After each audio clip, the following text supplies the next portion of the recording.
We haven't heard a single word from our spy in the desert. I'm afraid he might have been captured. Never mind. But we spent years turning him. And a lot of Mora.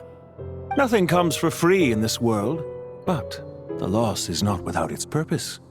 For a small price, we have wasted a precious amount of the limited time they have. Quite a bargain, if you ask me.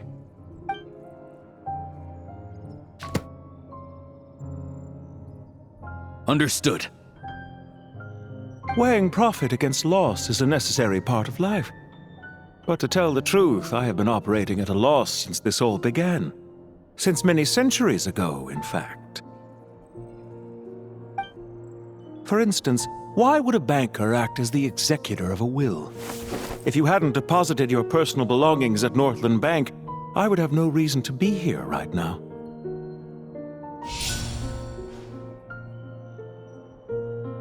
Dottore, I've placed your final data backup into the ley lines as per our contract. I trust we are now square for the safe deposit fees you paid. Is it not a little petty to split hairs like this, given our amicable relationship? I consider sound bookkeeping a matter of principle. Do not forget that you only live to see this day thanks to me. In fact, every day of your life since you met me, you've been living on borrowed time. Why, that's hardly a fair assessment. I will concede that my survival was perhaps at your whim, but I became a harbinger on my own merits.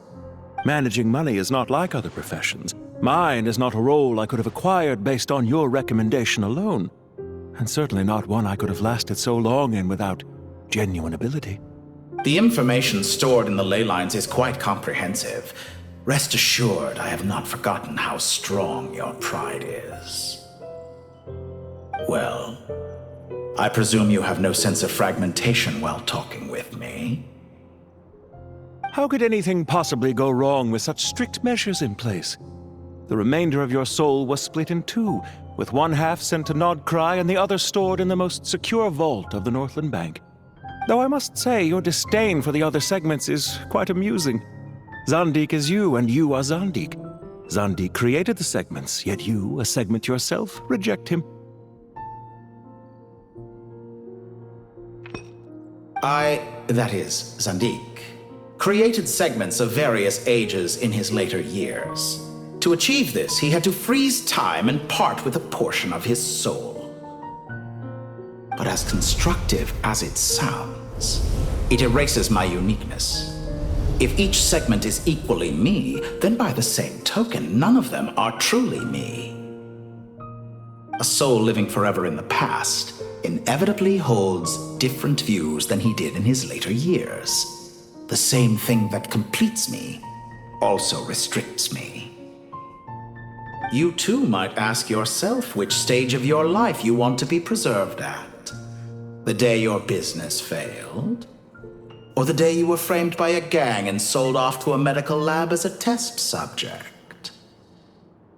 We needn't dredge up the past. This undesirable plan was eventually scrapped.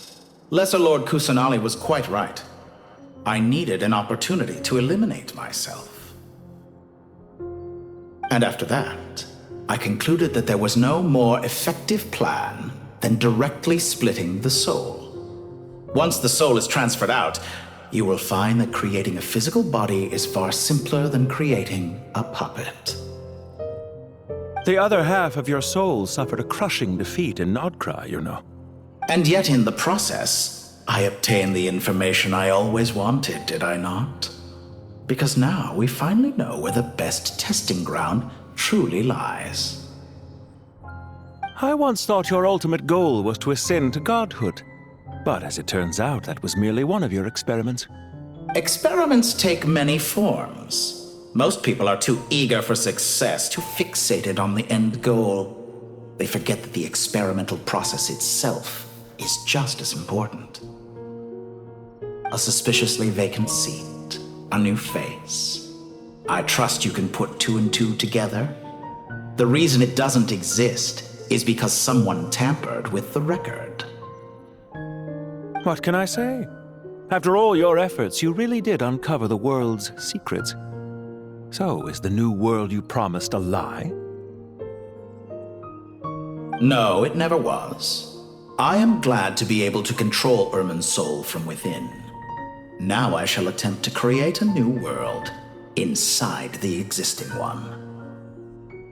Almost everyone faces the prospect of death, but not a single person has ever been able to experiment unrestrained in the afterlife through sheer force of will. I am the only one to have overcome this enormous challenge. Would I not be letting the world down if I didn't make the most of the opportunity to experiment? Clearly, the dividing of your soul did not affect the magnitude of your ego. Out of all the versions of you that have ever existed, this you is the most insane and the most radical. Is that why you chose to work with me? Which was it then? My insanity? Or my radicalism? Could I call myself a venture capitalist without a suitably ambitious plan to invest in? Yours happened to fit the bill quite perfectly. Well then, I must say, while I am surprised enough that you showed up at all, what surprises me more is that you chose to present yourself as my former subordinate, and not as the banker Pantalone. Why make things harder than they need to be? Exposing my true identity in a situation like this would only serve to destroy diplomatic relations between Snezhnaya and Sumeru. I daren't imagine the consequences. Showing up in the name of the original antagonist gives you the recognition you rightly deserve, while also being sensitive to Snezhnaya's predicament. It was an easy win. As for why I'm here, if you're suggesting that your credit is in the negative, I won't argue with that. Many people say that about you. I'd argue that a significant factor in your willingness to cooperate is the fact that you have but a few years of life left after my death. Living and dying together has a way of binding two parties together rather closely. Is it not true that a relationship should be judged by both the positive and negative returns it yields? So some of what I said actually made it into your head after all. It's true that I hope you don't die too soon, but don't you find that a strange thing for me to say? After all, you've already had quite a long life, especially for a human being. Let's not pretend that you're any more innocent than I am. Are we not the same in this regard? We both despise the existing laws of this world, and neither of us enjoy being under anyone else's control. Is it really so greedy to want the world to operate by a new set of rules? Of course not, my dear friend. And as I've said before, mutual interest is the foundation for the most reliable of relationships. You can attest to that.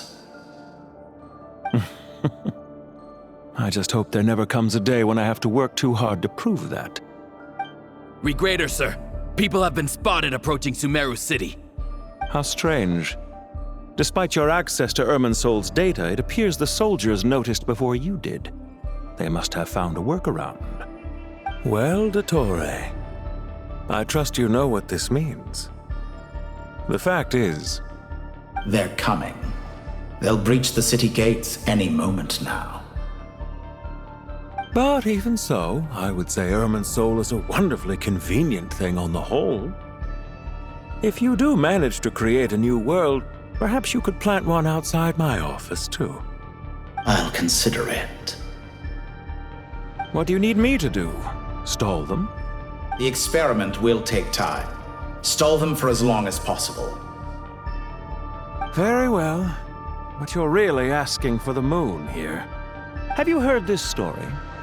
There was once a guilty man, kneeling in the center of a church while an angry mob outside waited to bring him to justice.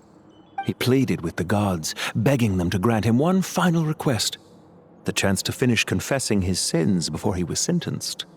Many suns and moons passed, seasons changed, and still his confession continued, as if he intended to speak until the end of time. Are you suggesting I worship you as a god? Or were you hoping that I might confess my sins to you?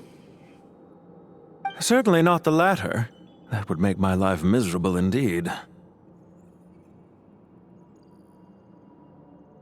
For someone who despises them so, you never seem to have any objections to me creating or becoming one. At first, I thought you'd be furious. Concerned I would terminate our partnership, were you? Not at all. You had reasons why our partnership must continue. Don't you find people's attitudes toward gods amusing? A god descends from the heavens and people worship it unreservedly, blindly following whatever rules are given to them. And yet, when they see an ordinary person gain godlike levels of power by virtue of their own hard work, they treat him with nothing but suspicion, even if he is a compatriot.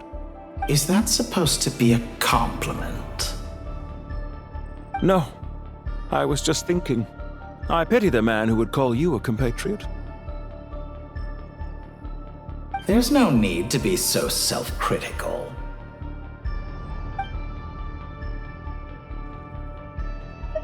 I know it's a little late in the day to be asking this, but how have you been keeping?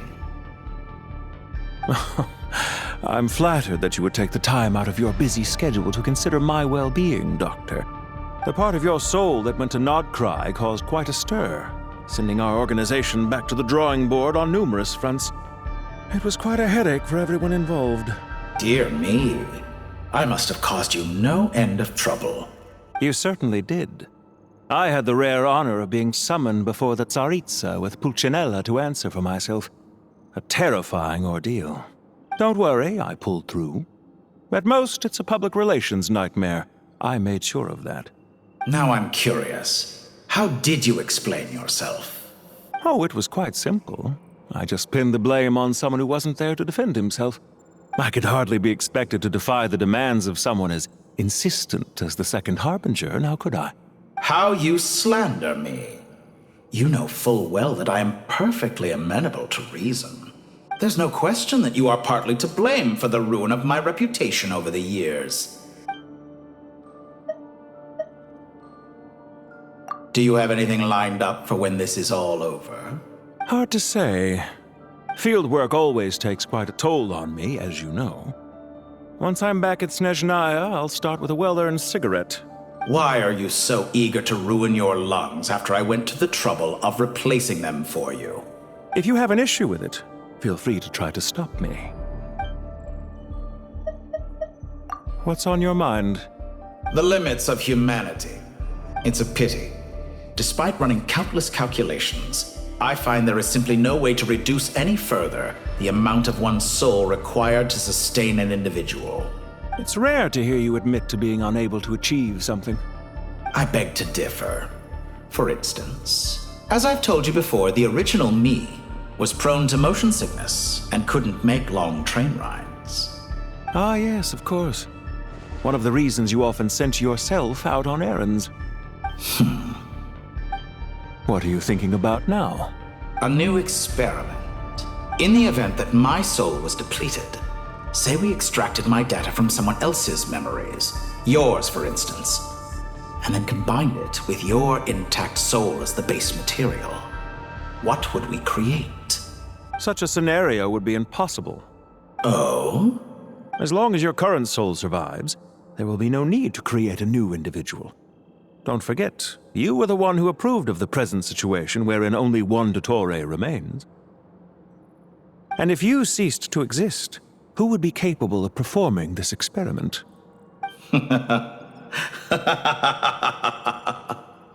Since the day I met you, you've always excelled at talking your way out of a quandary. Isn't it a little too early to be saying goodbye? Not that I wish to keep you from your business, of course. Very well. Let's leave the conversation there for now.